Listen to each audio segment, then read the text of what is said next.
நல்லா துணி எல்லாமே நல்லா இருக்குது. நம்மளுக்கு கஸ்டமர் சர்வீஸ், அவங்க சர்வீஸ் நல்லா இருக்கு. ப்ரைஸ் கொஞ்சம் அஃபோர்டபுளாக இருக்கும். கலெக்ஷன் வைஸுமே நல்லா இருக்கும். வேலவன் ஸ்டோர்ஸ், உஸ்மான் ரோட், டி நகர், சென்னை மற்றும் இல்லை. இப்போ போதைப் பொருட்களுக்காக இன்னைக்கு இந்த அரசு பொறுப்பேற்றதற்கு பிறகு எந்த மாதிரியான நடவடிக்கைகள் எடுத்திருக்கிறார்கள் என்பதை எதிர்க்கட்சியினர் அனைவருமே நன்றாக உணர்வார்கள். குறிப்பாக திரு எடப்பாடி பழனிசாமி அவர்கள் முதலமைச்சராக இருந்தபோதுதான் இந்த போதைப் பொருட்களான அந்த குட்கா, பான் மசாலா போன்ற பொருட்கள் பெரிய அளவில் நடமாட்டம் இருக்கிறது, இதை தடுக்க வேண்டும் என்று சட்டமன்றத்தில் மாண்புமிகு தமிழ்நாட்டின் இன்றைய முதல்வர் அவர்கள் எதிர்க்கட்சி தலைவராக இருந்தப்போ சொன்னார். அதெல்லாம் ஒன்றும் இல்லைன்னாங்க. அடுத்த நாளே 21 சட்டமன்ற உறுப்பினர்கள் அந்த பான் பராக்கு குட்காவெல்லாம் எடுத்துகிட்டு போயிட்டு சட்டமன்றத்திலேயே காட்டினாங்க. அப்போ உண்மையிலேயே மக்கள் பேரில் அக்கறை இருக்கிற முதலமைச்சராக இருந்திருந்தா எடப்பாடி பழனிசாமி என்ன சொல்லியிருக்கணும்னா, என்ன பண்ணியிருக்கணும்னா, இது எங்கே கிடைச்சது காட்டுங்க, அந்த கடையில் நான் நடவடிக்கை எடுக்கிறேன்னு சொல்லி பண்ணியிருக்கணும். மாறா இந்த 21 பேரோட சட்டமன்ற உறுப்பினர் பொறுப்பை எடுங்கன்னு சொல்லி சபாநாயகருக்கு சொல்லி அதுக்கான நடவடிக்கைகள் ஈடுபட்டாங்க. அவங்க இன்றைக்கி போதைப் பொருளை பற்றி பேசுகிறது தான் விந்தையாக இருக்குது. இந்த அரசு பொறுப்பேற்றதற்கு பிறகு மிகப்பெரிய அளவில் அதை கட்டுப்படுத்தி அந்த போதைப்பொருள் நடமாட்டம் இல்லாத மாநிலமாக ஆக்கியிருக்கிறாங்க. குறிப்பாக இந்த பான் பராக்கு இந்த இதெல்லாம் தமிழ்நாட்டில் மட்டும்தான் நம்ம கட்டுப்படுத்தி இதுக்கு தடை வச்சுருக்கிறோம். கர்நாடகாவில் அது வெளிப்படையாக விற்கிறாங்க. இப்போ அங்கிருந்து வரும்போது அதோட பார்டர்லாம் தீவிரமாக செக் பண்ணி பண்ணுறாங்க.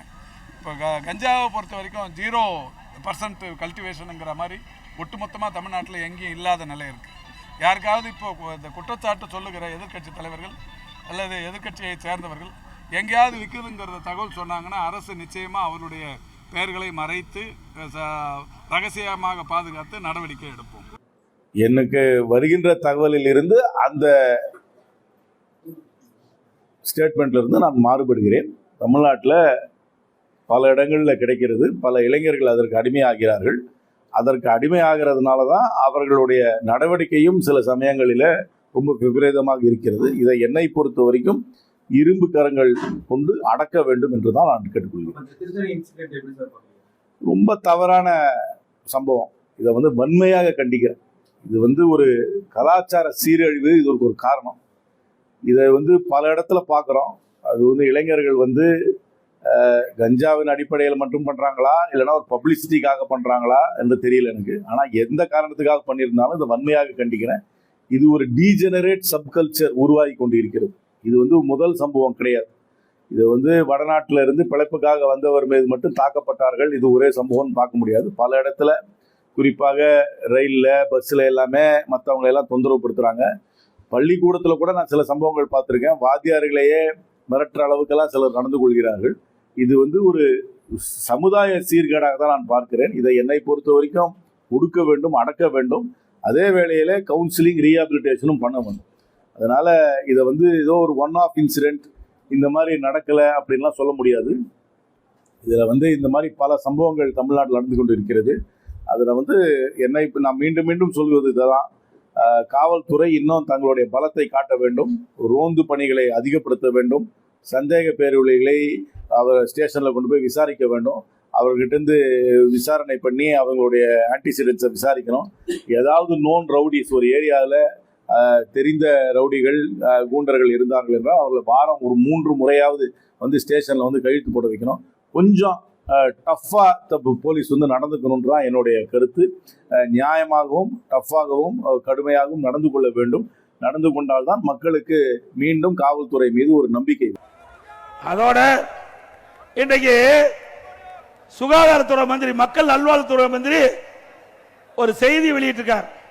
தமிழ்நாட்டில் கஞ்சா எதுவுமே இல்லையா? தமிழ்நாட்டில் கஞ்சா எதுவுமே இல்லையா? பச்சை பொய், முழு பூசணிக்காய சோற்றுல மறைக்கிறார்.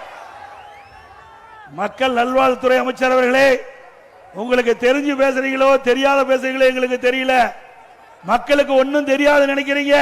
இங்க இருக்கின்ற இளைஞர்கள் அத்தனை பேருக்கு தெரியும். இன்னைக்கு விஞ்ஞான உலகம். நான் பேச பேச லைவ்ல போயிட்டு இருக்குது. நம்முடைய நண்பர் அதை செல்போன்ல பிடித்து அவருடைய நண்பருக்கு பகிர்கிறார். இப்படிப்பட்ட விஞ்ஞான உலகத்தில் உங்களுடைய பொய் எடுபடாது. சுப்பிரமணியம் அவர்களே, உங்களுடைய பொய் எடுபடாது. நேற்று தினம் ஒரு நிகழ்ச்சி, சென்னையிலிருந்து திருத்தணிக்கு ரயில் மூலம் வடமாநில தொழிலாளர் செல்றார். அவரை 4 போதை ஆசாமிகள் 4 போதை சிறுவர்கள் அவரை கடுமையாக பட்டா கத்தியால் வெட்டுகின்ற காட்சி வலைதளத்தில் பார்த்தோம்.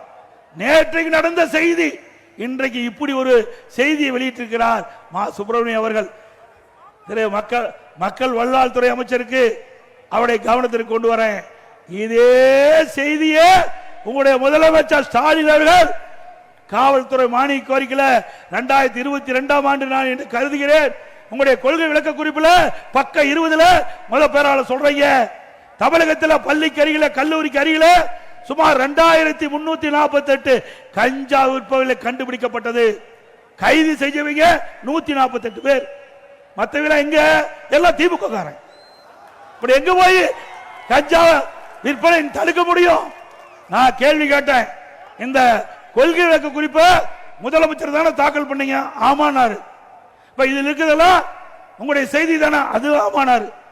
நான் கேட்ட கேள்வி, நான் கேட்கிறேன், இந்த கேள்விக்கு பதில் சொல்லணும். நான் ஏற்கனவே சொன்ன மாதிரி கேள்வி கேட்டேன், பதிலே இல்லை. அதுக்கு பிறகு ஒரு டிஜிபி வந்தார், திரு சைலேந்திர பாபு டிஜிபி வந்தார்.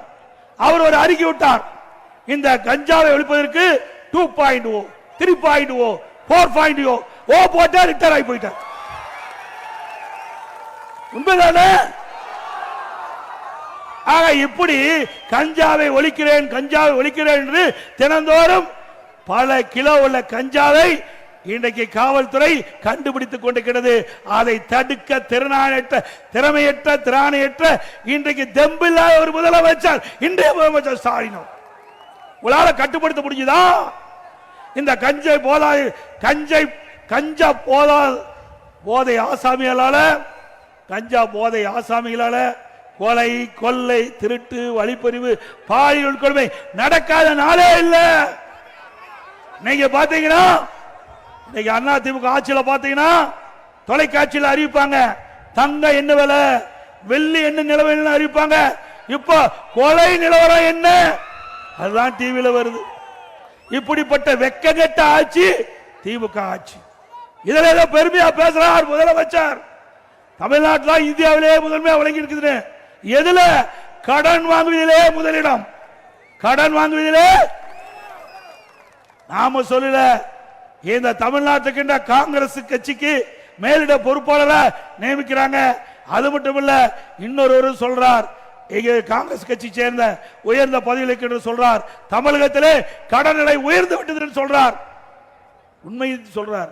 ஆனா திமுக எரிச்சல் படுறாங்க அவர் மீது. ஆக திரு ஸ்டாலின் அவர்களே, நீங்கள் ஆட்சிக்கு வந்த பிறகு தமிழ்நாட்டு மக்களை கடனாளி ஆக்கிவிட்டீர்கள். கடனாளி ஆக்கிவிட்டீர்கள். சுமார் 73 வருஷம் தமிழ்நாட்டில் பல ஆட்சியாளர் ஆட்சி செஞ்சிருக்கிறாங்க. முதல்ல காங்கிரஸ், திமுக, அண்ணா திமுக, திமுக, அண்ணா திமுக, அண்ணா திமுக, திமுக மாறி மாறி 73 ஆண்டு காலம் 2021 வரை ஆட்சி செய்தல கிட்டத்தட்ட 5,18,000 கோடி தமிழ்நாட்டுடைய கடன். இன்றைய தினம் 5 ஆண்டுல திமுக ஆட்சி நிறைவேற்ற பொழுது 5 லட்சம் கோடி கடன் ஆக போகுது. 5 ஆண்டுல 5 லட்சம் கோடி. எல்லாம் கடன்காரன் ஆகிட்டாங்க. ஏதோ நீங்க வர்றீங்க, நான் பேசுறேன், வேடிக்கை பார்க்காதீங்க.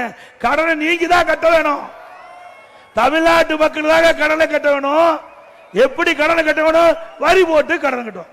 வரி போடுவாங்க. அந்த வரி நம்ம தலைமையில் தான் வந்து விழுவோம். நம்ம தலையில் தான் வந்து விழுவோம். ஆக திமுக அரசாங்கம் எப்பொழுது ஏற்பட்டதோ அப்பொழுது இந்த கடன் சுமை மக்கள் தலையிலே வந்து விழுந்து விட்டது என்பதை எண்ணி பார்க்க வேண்டும். திராவிட முன்னேற்ற கழக தேர்தல் அறிக்கை சுமார் 525 அறிவிப்புகள் வெளியிட்டாங்க. நாளில் ஒரு பக்கம் கூட நிறைவேற்றவில்லை. இன்றைக்கு பெட்ரோல் டீசல் விலை குறைச்சாங்களா? அதே போல கேஸ் மானியம் மாதந்தோறும் 100 ரூபாய் கொடுத்தாங்களா? இன்றைக்கு நம்முடைய இளைஞர்கள் மாணவர்கள் கல்வி கடன் வங்கியில் வாங்கினாங்க, ரத்து பண்ணாங்களா? அதோட நீட் தேர்வு திராவிட முன்னேற்ற கழகம் ஆட்சிக்கு உடனே நீட் தேர்வு ரத்துனாங்க. நீட் தேர்வுக்கு ரத்து செய்து ரகசியம் இருக்குனாங்க, ரத்து செஞ்சாங்களா?